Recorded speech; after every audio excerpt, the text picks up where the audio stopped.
Thinking about what constitutes music is a really interesting philosophical question. On one hand, it doesn't matter because everyone can listen to whatever they want and enjoy it however they please. But on the other, it's a fascinating way for players and composers alike to think outside the box and determine what artistic boundaries they want to push. Is the singing of a bird music? Or what about the ambient sounds of a subway?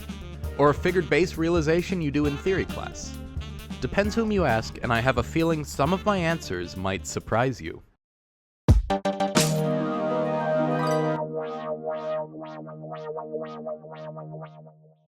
So, there are good faith debates to be had about certain nuances of what is and is not music.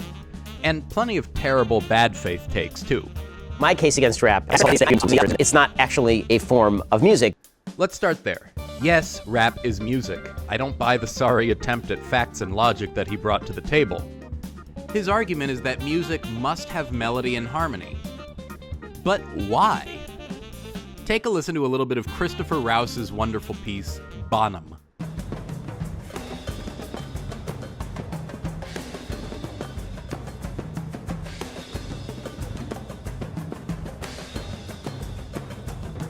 This is a tribute to John Bonham, the amazing drummer from Led Zeppelin. Is anyone really going to deny that this is music? It would be pretty hard. Plus, who defines melody and harmony? Every sound has a pitch, even if it's hard to perceive. Take a listen to this recording of me snapping my fingers. I suppose it would loosely fall under percussion. I can't make out a pitch when I'm actually just listening to it, but if I slow it down without changing the pitch, I actually get this giant, gorgeous spectrum of notes. Same thing when Johann barks. In fact, that second bark was quite melodious. Nice job. Now, I would argue that the rhythmic snapping of my fingers is indeed music. But what about Johann barking? One definition of music that I like, attributed to Edgar Varèse, is organized sound. Just 2 words. Not everyone is a fan because it's so broad, but shouldn't it be broad? Music is huge. It encompasses so much. And who are we to say what someone can and cannot consider music? Let's go back to Johann. Is his barking organized? Perhaps. It is often purposeful, at least. Maybe he's trying to alert me to an intruder, even if in reality it's just somebody delivering a package. And if I don't respond, since I know I'm not actually in danger, he may do it again. Deliberately organizing barks towards a specific end. This is a nuance that I won't offer an opinion on. I'll instead let you all decide in the comments. Varèse himself has a piece called Poème électronique, which may be controversial to some in this respect. He composed it right after he liked this video and subscribed.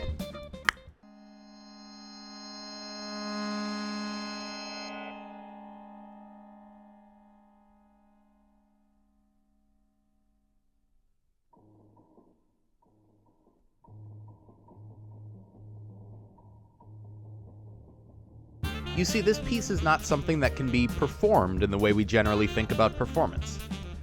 It's just there. It's already recorded, and the thing that's recorded does not change. You can't perform an interpretation of it besides perhaps deciding the acoustic setup and volume of the playback. But the same could be said for a Shania Twain album. Yes, she can replicate it in performance, but even if she never did, the MP3 files still certainly contain music, as far as I'm concerned. And even though I've never had the privilege of seeing her live, I've gotten a great deal of musical fulfillment from her albums ever since 2003. So even if you can't recognize melody, harmony, or counterpoint, Poème électronique is nonetheless a deliberate sonic creation. For me, that puts it in the enormous box that is music. Plus, it was profoundly influential to so many. By the way, this is the composer. Now, what about aleatoric music? That is, where a composer doesn't write everything out, leaving things either to chance or to the performer, or both. For example, if you're instructed to play a group of notes repeatedly in an order of your choosing. I remember that that's in the cello part to John Williams' film score to Jurassic Park, among countless other compositions. Well, I'd put that in the same category as a great jazz solo in a way. Both are going to have an element of improvisation to them, or perhaps prior planning and study beforehand, or both. It's still organized sound. It's just organized a little bit less by the composer and a bit more by the performer. I guess you could say performer as composer. Same goes for composers who wrote figured bass. They expect the performer to fill in some of the gaps, but it's not like they're not still writing music. Speaking of figured bass though, what if it's just an academic exercise? You're not trying to express your innermost feelings, you just want to get an A in theory class. I remember a discussion with a friend in college about this. I was firmly of the opinion that it was music, and he was a little bit less than convinced. If I recall correctly, this was longer and longer ago as the days go by, my goodness. His stance, I think, was that the intended audience and the artistic drive to write were of great importance in deciding if something is music. Those are both interesting arguments, but even if the intended audience is just your theory teacher, and even if you're inspired to write simply because it's your homework, does that dismantle the music in there? I don't think so.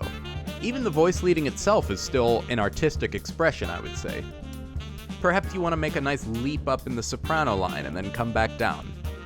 That can be great counterpoint, and I think it's art.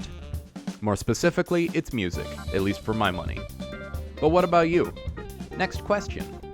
Does it matter who organizes the sound? For example, if an AI model writes a song, I would argue yes. The sound is still organized.